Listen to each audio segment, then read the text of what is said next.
ating narinig ang pangalan ng bawat isa. At for us to know our speaker this morning, may isa iso na nga peke. Ano din peke nga ba? Letter P and K. Kaya nangasawan, pastor's kid. Ayan, kaya nangasawan kid peke.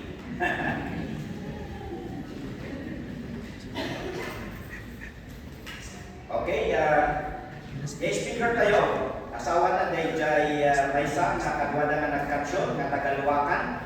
No other than Sister Binda Paroy. Yan, apelido na itiluwakan. Ayan. Ada ti Binda nga mahanda nga kagwada ni Cheryl Hope. Dahil speaker tayo kag naggraduate ijay Don Baptist Seminary, hindi pa ilaan 2004. Kat ni Ma'am Binda, nag-graduate iso natin 2002. Yeah, so 2 years ahead di pastor. Kat nag-intern iso na ijay Sibalog Antique. And after which, nag-ministry iso na ijay home place na. Dahil speaker tayo, iso itinang kumplito iti Pilipinas kadakwada. Taga Mindanao iso na. Ijay Kabigin Island. Yeah? So after his internship, nagawid iso na, and indala ni Apo Diyos, iso na nga na, Pastor Ijay, Daughter Church tayo, Ijay Binan. Okay. Nagpastor iso na, Ijay Binan, ini 2007, aging na 2012. Habang nagpaspastor iso na dito'y Baguio, after Binan, kat nag-volunteer iso na Ijay Baguio, bakti may isang katawan, and nag-volunteer matang iso na ijay MCLC iti talong nga tawen. Bayan nga anda iso na dito'y Baguio kat ipa-accredit na jay units na ijay Bible School, ijay Carlos Mission Arts College. So nga after the accreditation, kat nakahala iso na iti lisensya na iti panagsuro. So nga pastor teacher iso na. Yan.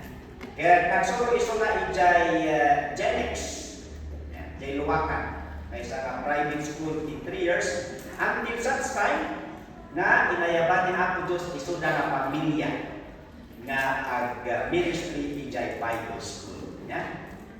So dahil may panggap, dahil ito'y speaker tayo, can nag-upgrade pa iso na iti theology course na ijay Asia Pacific International Studies ijay APIS. So Pastor Mark Ephraim Ayan. Please come and share with us.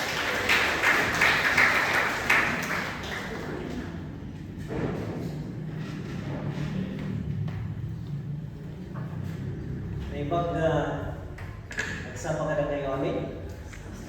Good morning. Good morning. Ay kaya tingayan English dito eh.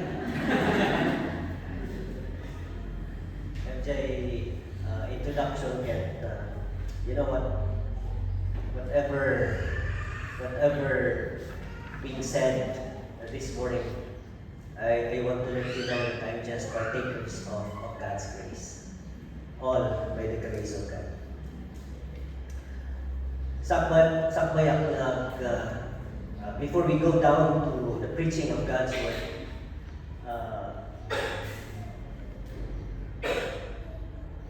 that video, very short video na i-play as we also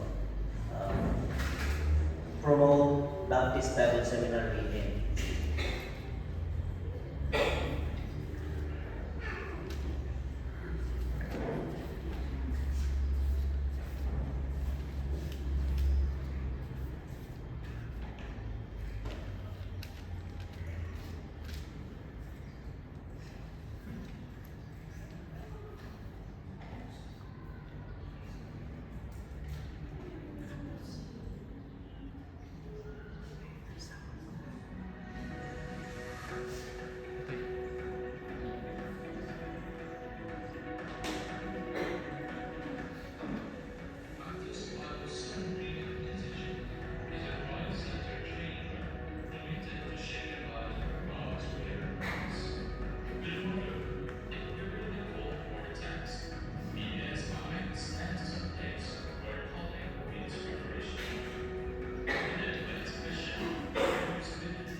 with all kinds of opportunities for training and growth.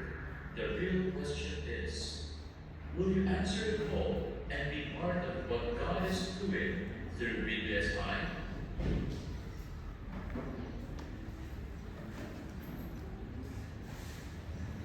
If you want to know more about BBSI, we have brochures and our students will help you understand some of your questions maybe or clarifications about BBSI. BBSI stands for Baptist Bible Seminary and Institute, located at Tikling, Taytay, Rizal, Philippines.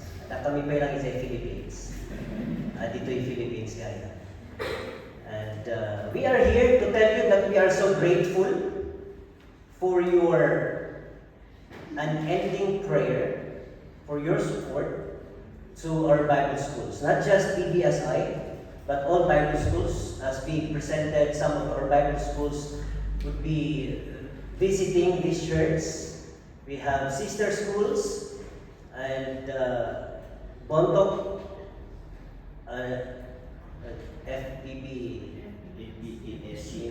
FBBTCI, also visiting your place, Dawn Baptist Seminary, and we also have Lady Baptist Seminary and Bukidnon Fundamental Baptist Seminary. But in our context, we would like to say we appreciate your prayers and your financial support. Kindly pray for us continually. Pray that, our president, he has school president, hindi po si Bongbong Marcos. Our school, BBSI school president has a lot of projects, facilities, improving facilities, and one of the recent improvement is the chairs for our chapel for our chapel. We have new chairs, and I think it's 200 new chairs because our monoblock chairs, they have been there, I think, 25 years or more. So that's one of the improvement, plus the continuous planning and programming, where we want to present BBSI as the premier school, premier Bible school. And so help us pray. And also, help us through your support financially. And this is from the words from the office of our school president. Because we are also here to invite, maybe some of you are hearing God's call. I hope you will respond positively. I hope you will say yes to the call of the Lord. And BBSI is very much welcome, or will welcome everyone, our young people, our young professionals who will decide to formally be trained and equipped for the ministries that God has entrusted to them. And again, from the office of the president, if you want to send students or someone who will study at Bible school, kunana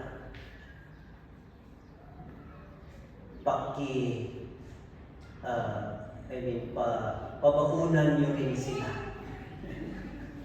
Pabaunan nyo rin sila ng kanilang pangsabon, pang-toothpaste, pang-tuition, at ano pang mga kailangan nila. So, he's just stating because majority of our students at BBSI, they've been struggling financially. Some of them, they love to study. They really want to prepare themselves for the ministry of the Lord, but the reality is they can even eat thrice a day. So they skip meals for the sake of the call. They responded, they eat twice or once a day. And years we're having this program to adopt students. That's the name of the program, Adopting Students. And we experience helping them to at least eat three times a day. We don't receive much in BBSI. We don't receive much, but it's enough. It's enough for our family, it's enough for helping students. So, ladies and gentlemen, if you're hearing this morning, let me encourage you, and as a church also, continue to be kind, continue to support our Bible schools, continue to support BBSI. We thank you for your years of ministry supporting BBSI. And though I'm a graduate, and Pastor Charlie is also a graduate of Dome Baptist Seminary, my wife is also a graduate, 2 years from BBSI, 2 years at Dome, but we are much willing also to tell you, we are one in the Lord, we are one in the Spirit, and how blessed it is for brethren to dwell together in unity, supporting the ministry of the Lord, supporting our Bible schools. So magandang umaga po sa ating lahat. Are you ready? Amen. This is 2 hours. Open your Bibles to Philippians chapter 1, verses 3 to 7. That is our text. That is our text this morning. And I just want to read some verses 3 and 5. Since binasa na po ito kanina sa ating scripture reading. So let me just, or allow me to read Philippians chapter 1, verses 3 and 5. Allow me to read this in the King James Version. The last time I read verses from scripture and use other than King James Version, I was not invited. I'm not invited again because I used a different translation. So I hope this church will not punish me because I use King James Version. I know you're also King James also. Kunanto isang tiyabon, I thank my God upon every remembrance of you, for your fellowship in the gospel from the first day until now. Kararagupay. Amami nga nilangitan, yaman kami dito ito yung gundaway. Ngayon pahay mo ka na kami. Thank you, Lord, for your sustaining grace, for your abounding mercy. We're not even worthy to face your throne of grace because you are a holy God. But we thank you for sending your Son, the Lord Jesus Christ. And the righteousness of Christ was imputed to us. And we thank you because though we are not worthy, we can still approach your throne and worship you in spirit and in truth. Father, may you open the hearts of everyone as we ponder, as we listen to your word. Holy Spirit, convict each one, guide each one of us, so that we will be able to glorify the name of God, the name of Jesus Christ, even in the preaching of your word and in listening to your word. Guide us to the truth, and this is my prayer in Jesus' name. Amen. I entitled this, I know it's Mother's Day. Let me greet in advance to our beloved mothers, Happy Mother's Day. You are so blessed. We are so blessed because of you. And I understand that your ministry is always connected to our theme this morning. That is your heart as mothers. You are always partners in God's mission. We are always supporters of the ministry of God. Amen po ba dyan, mga mothers? Bakit fathers yung nag-amen? Mother's Day ngayon. I believe that's the heart of our mothers. They've been partnering with their husbands, partnering with the church in the mission or in God's mission. And I salute you mothers for that. You've been a faithful supporters of God's ministry.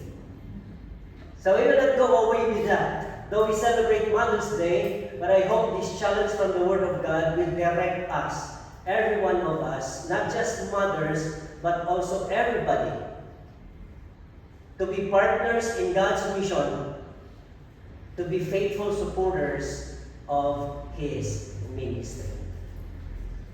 There are some partners in the ministry whose names are not written on paper. But really,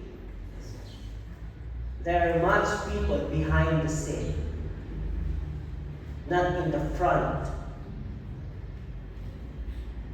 And that's the reality.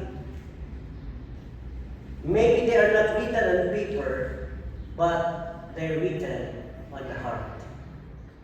They're written on the heart. Apostle Paul had such people in mind. When he wrote to the church at Philippi, whenever he remembered them, he said, I thank God for you. Why? Because in his experience, he saw people who are not just attendees, not just church attendees. He saw people, individuals who have been a faithful partners in his ministry. That's why he said, I thank you. I thank you. As I remember you, I could not stop from praising God and thanking Him because of you people who are faithful supporters, partners in the ministry. The church at Philippi was not the largest church, nor the wealthiest church, nor the most influential church in the eyes of the world. Yet, they became one of the most beloved churches in Scripture because they stood with Paul in the work of the gospel. They prayed for him. They encouraged him. They gave sacrificially, and they remained steadfast through the years. And as I studied this, and as we are having our tour in northern Luzon, this is what I realized. This passage reminds me that the gospel ministry has always moved forward through partnership. That the ministry of the Lord has always moved forward through partnership. Behind every missionary sent, there are churches that give. Behind every student trained in every Bible schools, there are believers who contributed much or little, doesn't matter. Behind every sermon preached, there are saints who are praying for the preaching of His word. Behind every visible servant, there are faithful supporters known fully to God. Supporters who are known fully to God. Beloved in the Lord, the work of God is never accomplished by one person. Let me say that again. The work of God is never accomplished by one person alone. It is advanced by the collective, it is advanced by the united faithfulness of God's people. And as we go through this, I hope we are going to be reminded that this morning, you have a part. You are part, not just you are member, you are a member of the body of Christ, but you can do something as part of the body of Christ. Amen? Ay, basit lang. Amen. Amen. Anyways, baka damdaman naman pas tayo. Third point. Kaya amen ka. Let's learn this morning marks. That's because my name is Mark. 3 marks of those who are partners in God's mission, faithful supporters of His ministry. And as we study this, please help yourself being checked. Where am I in partnering? Where am I in supporting the ministry of the Lord? Number 1, I hope I can do it well here. Okay. Yeah. Number 1, participate joyfully in the gospel work. You know what? Why these churches, or why this Philippian church being appreciated by Paul? Because they participate joyfully in the gospel work. They understood how it is to be done. Now remember, in this passage, or when Paul is writing Philippians, he is in prison. He is in prison. He was in prison. Also in the book of Philippians, you will find the verse, rejoice always. And again, I say, rejoice. In prison, he can still write those statements, he wrote those words. Rejoice in the Lord always, and again I say, rejoice. That's why they was appreciated by Apostle Paul, because they never lived Apostle Paul even in his darkest times of life.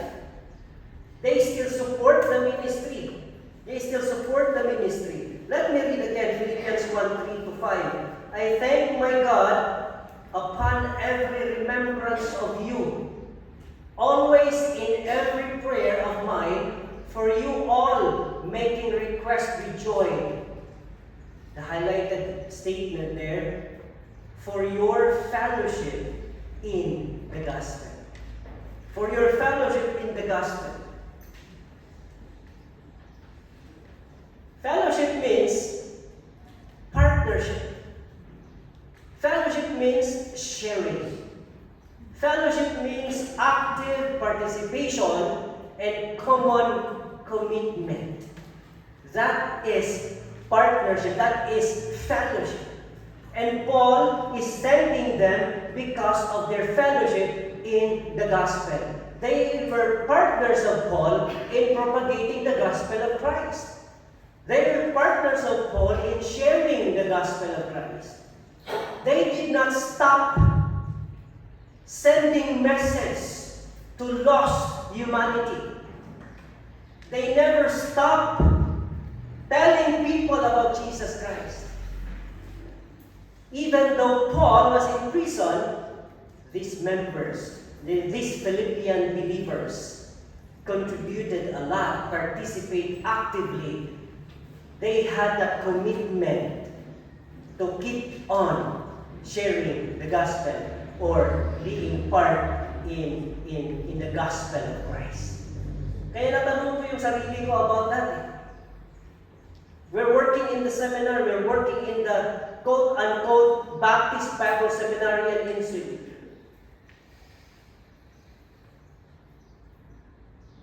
Also asking our students, where are we now? Where are we now in our evangelism? Where are we now in our witnessing? Because I always believe that everyone must go through.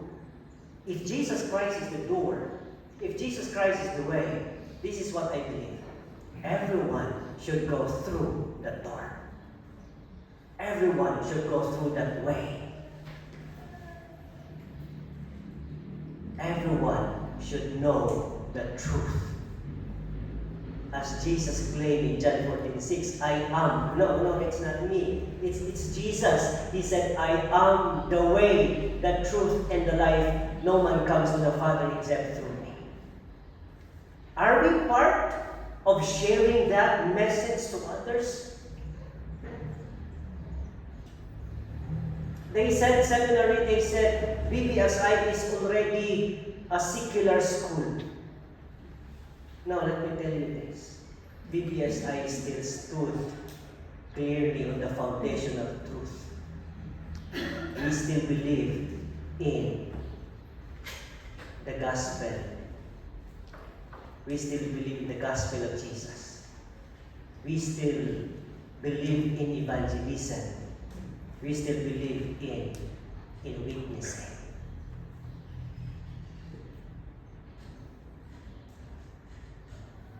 And as a church, as Buyagan Christian Fundamental Baptist Church, it is always good to be reminded that we are partners in God's mission.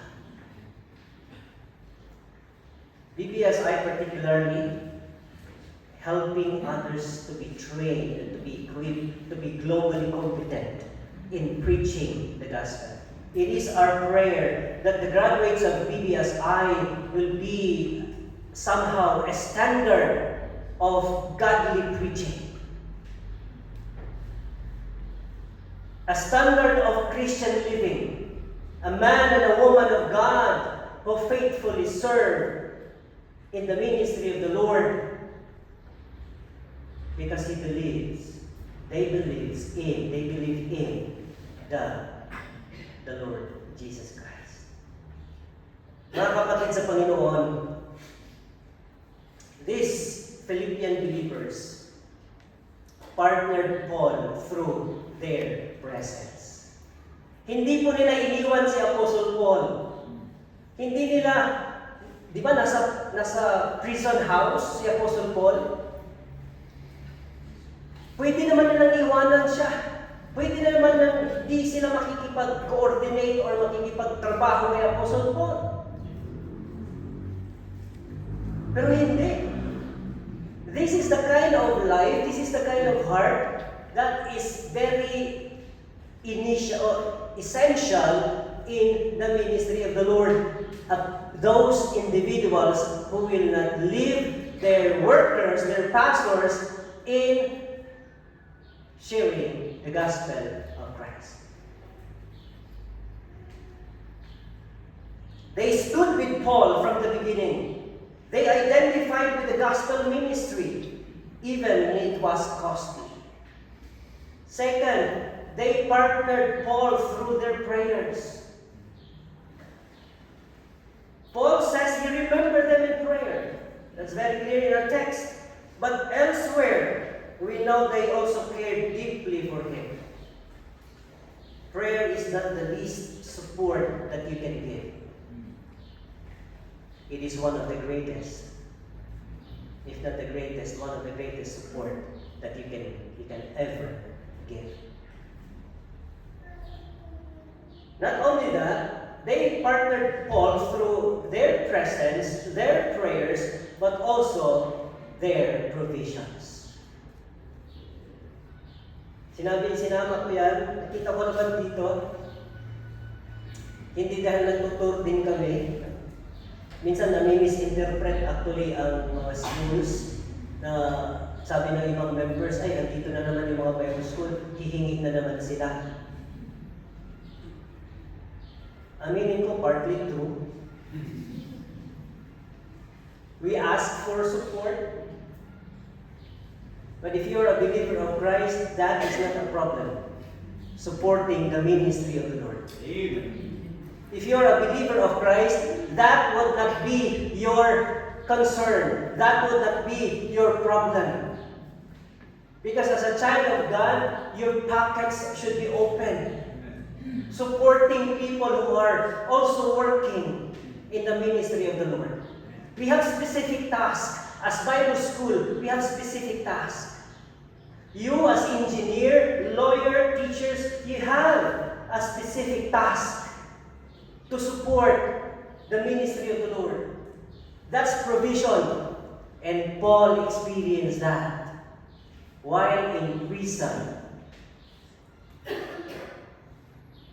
That's why he said, "But my God shall supply all my needs." And the encouragement is also the same. God shall supply all your needs. Because he experienced that even in prison. These people are coming in and out, supporting Paul, providing the needs. They gave materially to sustain the gospel work. Not just to Paul, but also for the ministry, to the ministry that they have been entrusted with. Their resources became an instrument for eternal fruit.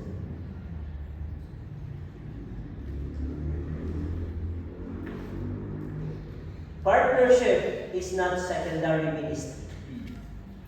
Let me tell you once again that partnership is not secondary ministry. It is a ministry. It is a ministry. Some believers think, I cannot preach, so I have a little part in the ministry of the Lord. But the scripture teaches otherwise. As the whole body pictures this organization, though they do not have the same function, but they work according to their functions. Not everybody can be heads. Not everybody can be neck. They always have that joke. Yes, husbands are the head of the family, but they cannot move around unless the neck will allow them. Happy Mother's Day.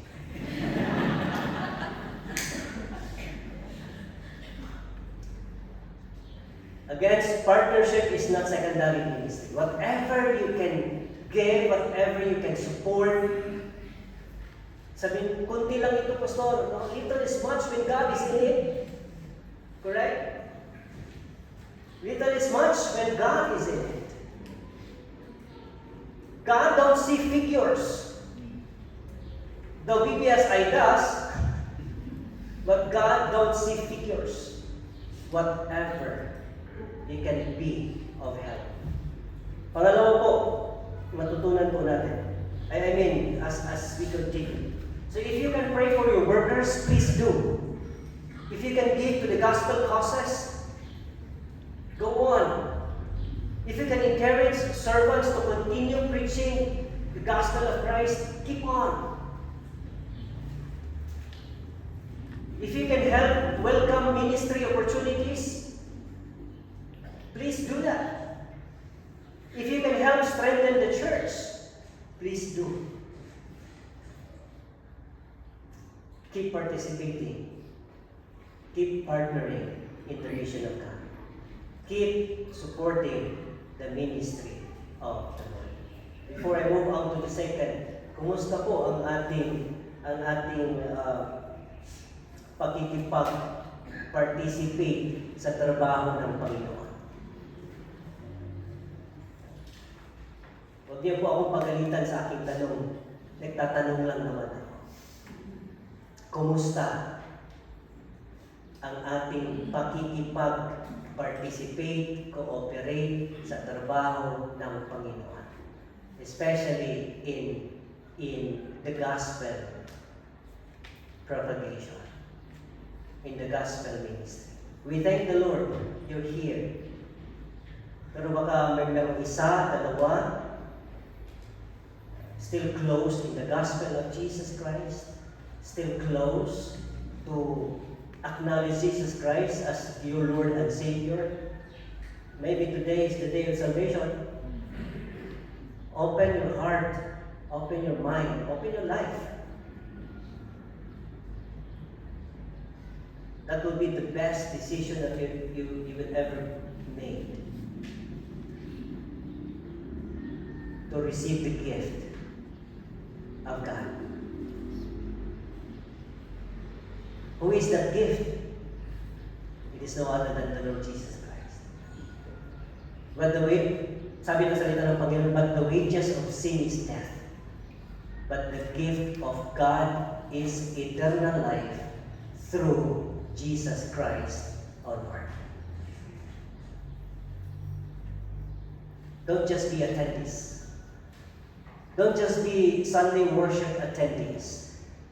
Don't just be Sunday school attendees.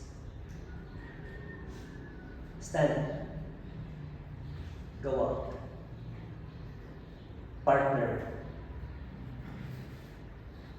Assure yourself to partner in the ministry of the Lord. Second,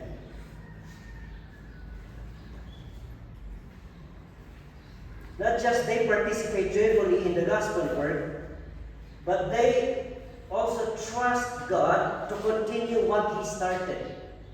Verse 6. According to our text, it says there, being confident. This is Paul saying to these believers, being confident of this very thing, that he which began the work in you will perform it until the day of Jesus Christ.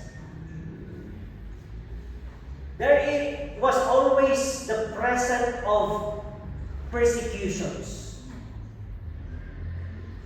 Some religious leaders wanted to stop these believers to tell others about Jesus.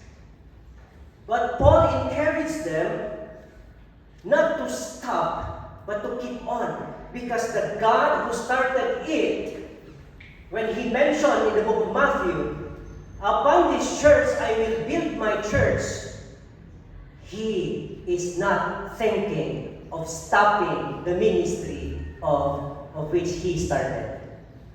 Alam niyo yan? When He said, I will build my church. Upon this rock I will build my church. He is not doubting or doing something to stop the ministry of the Lord. In reality, there have been times people, churches, individuals, religious leaders wanting to stop people telling others about Jesus Christ. But this man who once persecuted the church of God, hindi po yung grupo ng Church of God, believers of Christ, the body of Christ. This person who once persecuted the church, the body of Christ, believers of Christ, now telling each one, Philippian believers, no, I am confident.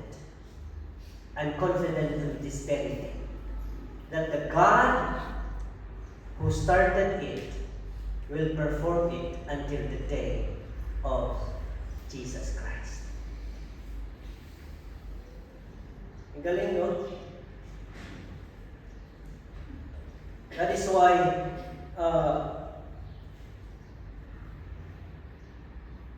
the declaration of Paul that Jesus Himself, or God Himself, started the work and He will complete it. He will sustain it. Sabi nga dyan sa ating screen, what God starts, He sustains. What God starts, He sustains.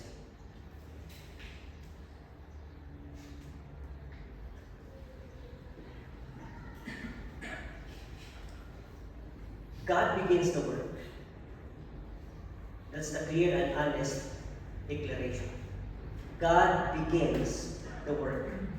No churches, I would say this, no churches invented spiritual life. Meron ba?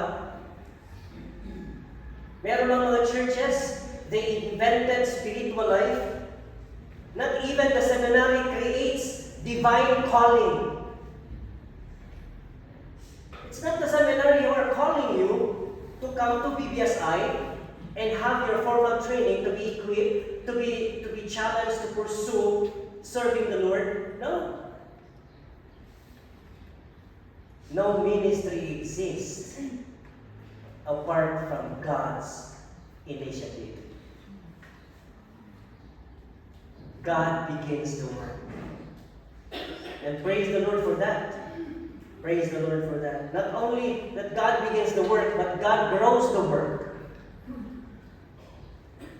In 1 Corinthians, Paul planted, Apollos watered, but it is God who what? It is God who will increase your work. May mga jokes sa seminary after MCC na, oh kapatid, pre, ilan yung na-save mo sa paglabas mo kasi lumalabas yun. Ang ating mga seminarians lumalabas every Friday tawag sa kanilang group. Is that a group or an organization? MCC, Missionary Challengers Club. They go out every Friday afternoon at 4 o'clock. May mga philosophical students. After they gather again, oh pare, ilan yung kaluluwang na-save mo? It's a joke. They're just having fun. But the reality, we are just called to plant seeds. Never mind the watering. Somebody will do that. Never mind the increase, because God will do that. Aside from trusting God because He will continue what He started,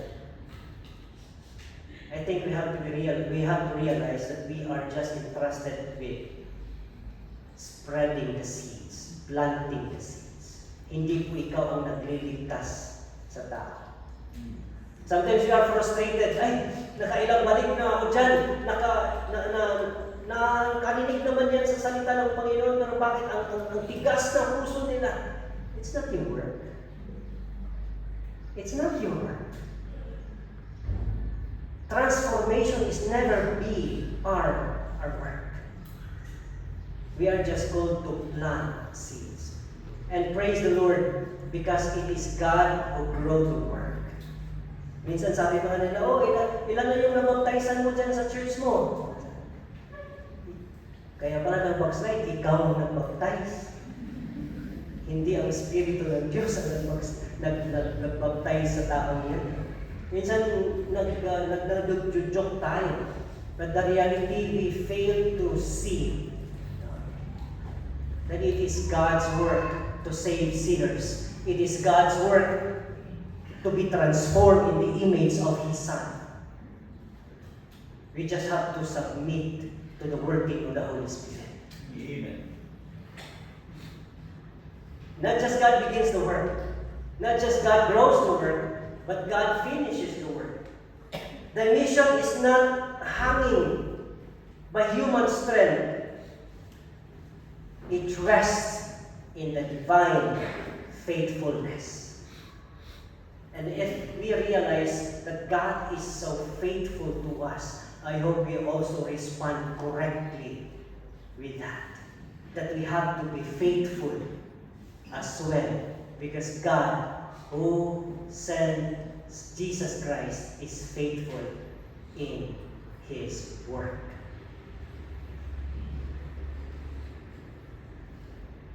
Even without us, God will finish the work.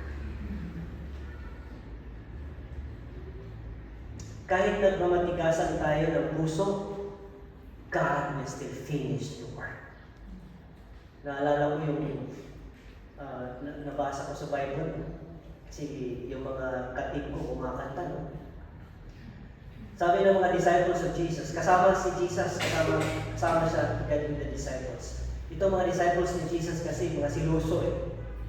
Narinig na may kumakanta doon. May nagko-choir din doon sa kabila. Nasabi ng silusong disciple, Master, may kumakanta doon, no? Dahil buong akala ng mga disciples, sila lang ang tagasunod ni Kristo Jesus. Sila lang ang gumagawa ng tama. May narinig silang grupo na kumakanta doon. Sabi ng Panginoon, hayaan mo silang kumakanta. Hayaan mo silang kakanta. Kasi kung wala nang kakanta, itong mga bato na nasa harapan nyo, nakikita nyo, ito, kakanta ito para sa akin. God don't need us. But thank the Lord, He chose us to be part of His mission. Na-realize natin yun? God don't need us. God don't need you.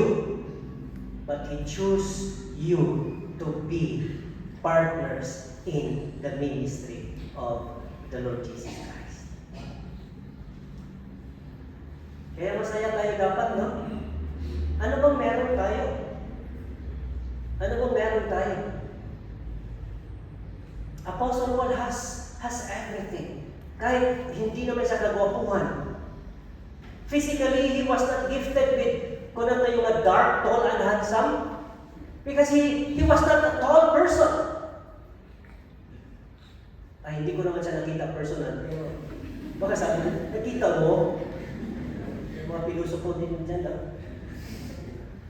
But according to scholars who studied Apostle Paul, he's not a tall person.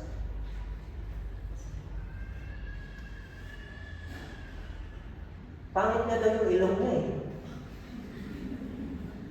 Hindi ko alam kung gaano kong pangit. Tingnan niyo kayong katabi niya. Just kidding. Kaya sabi niya, I asked the Lord thrice for this thorn of the flesh. Kinakaya niya physically, kinakaya niya yun. But what the Lord is saying to him, God's answer to his request, my grace is sufficient for thee. Wow. My grace is sufficient for thee. Sometimes we are focused on something. But no. Think that God, regardless of who you are, regardless of what you do, God will finish His work. Whether you participate or not, God will do His work. God will finish His work. Ang galing din, no? Pero baka sabihin nyo, ay, ganun pala, hindi na ako mag-participate. Hindi po yan yung mensahe natin. I would encourage everyone.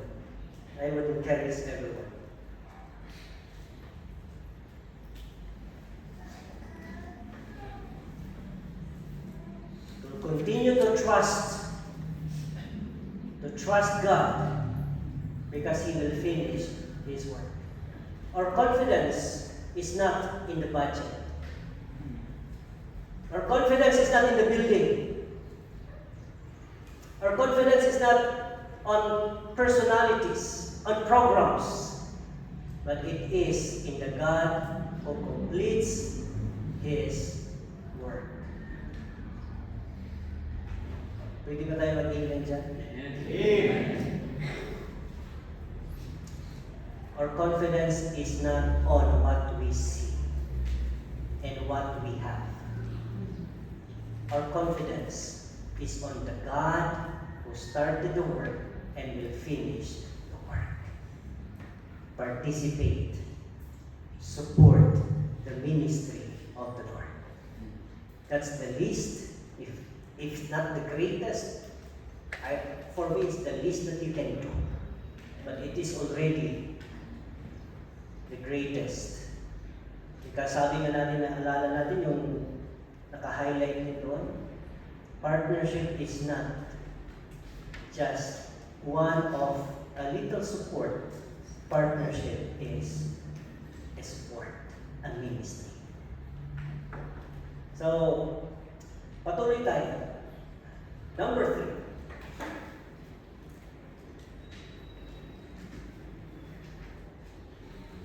Not just participate joyfully in the gospel work, continue to trust God for what He started, He will finish it.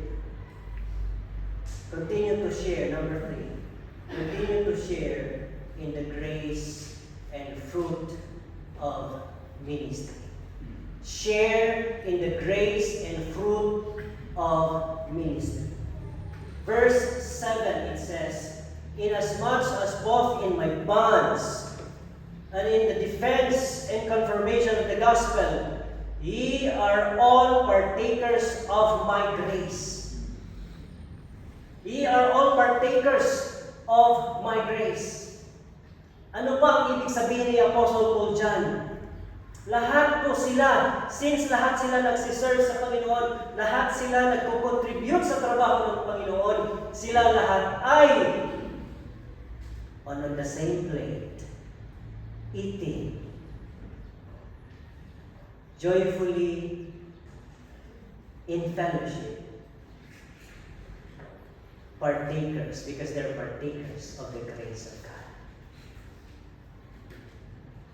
Kaya kung lahat tayo kumikilos, kaya meron sa PMA ba yan, the success, hindi ba sa PMA, yung success ng lahat ay ng isa, success ng lahat since we are of the same body. Tulad lang din sa sinasabi, no? Mother's Day ngayon, the success of a man, the man, or behind the success of a man is a woman. Amen? Woman?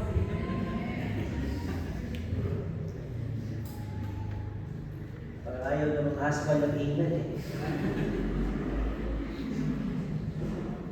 Because we share. Paul is telling us, share in the grace and fruit of ministry.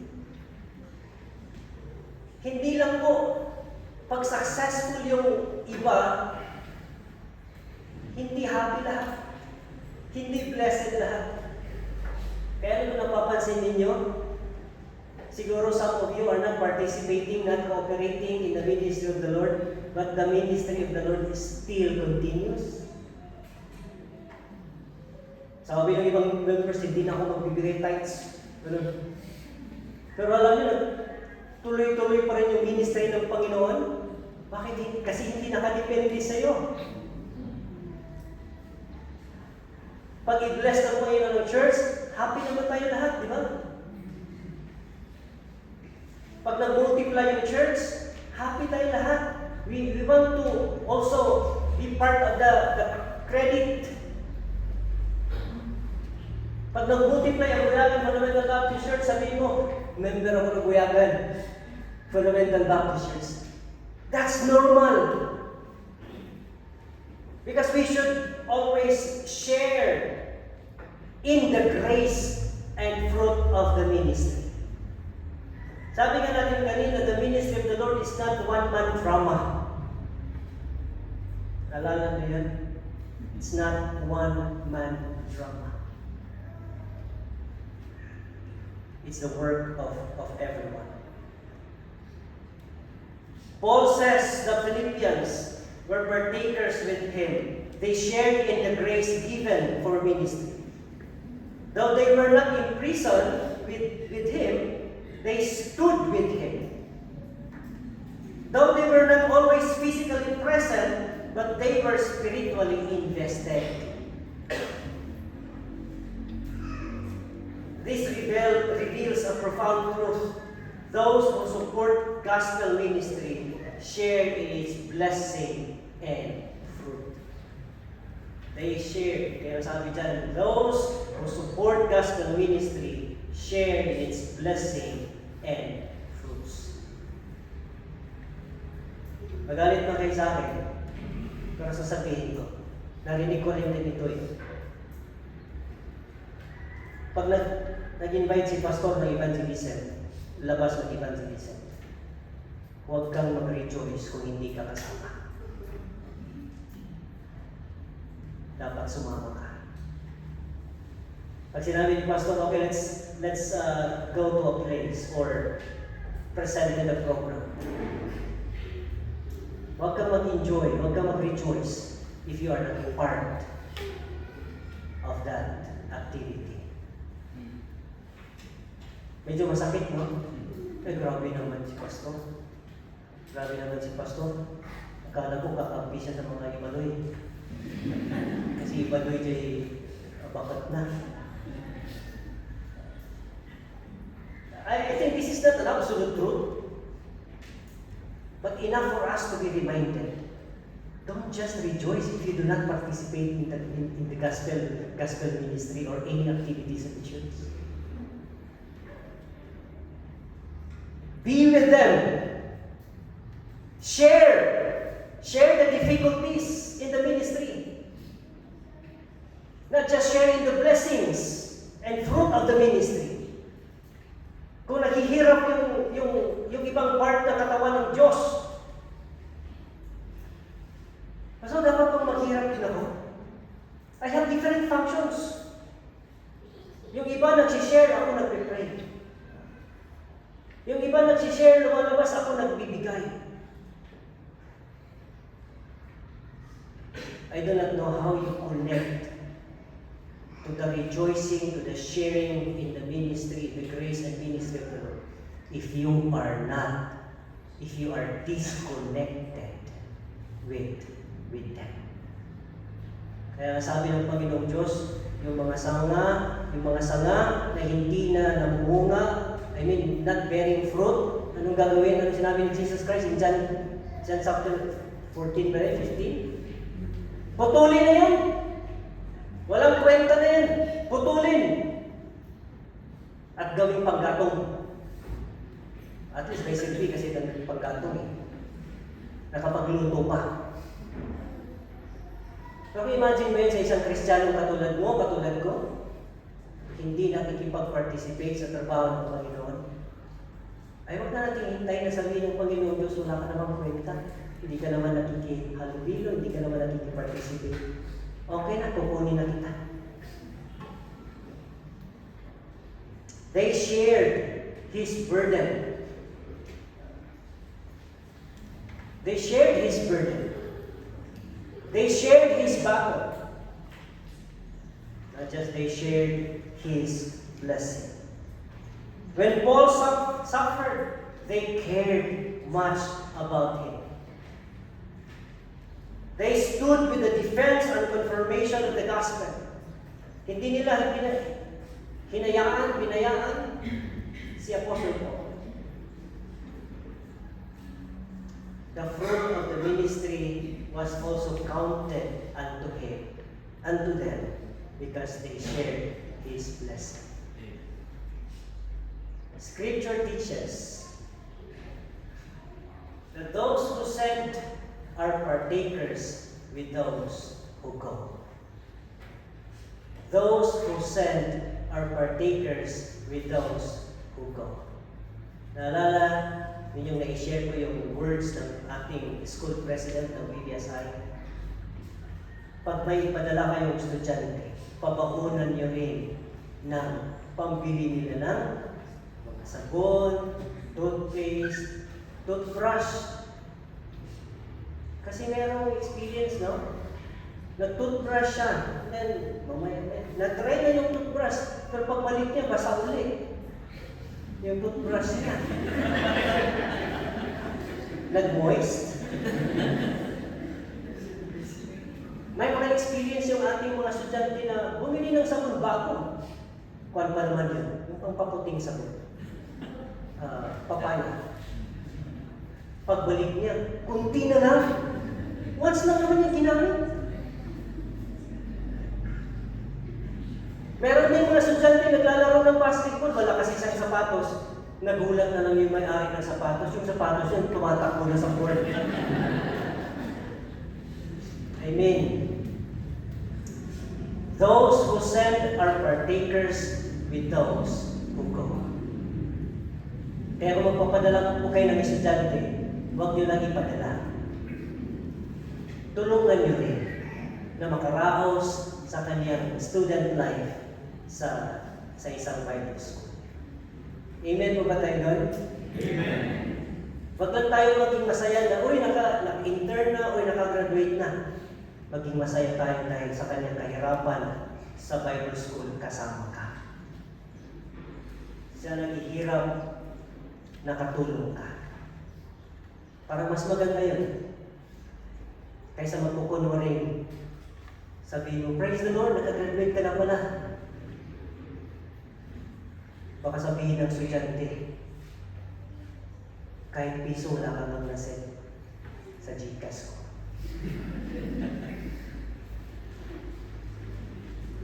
You may never travel where the missionary goes. You may never stand where the preacher stands. You may never meet all the people reached, but in Christ, you still share in the ministry. You still share in the ministry.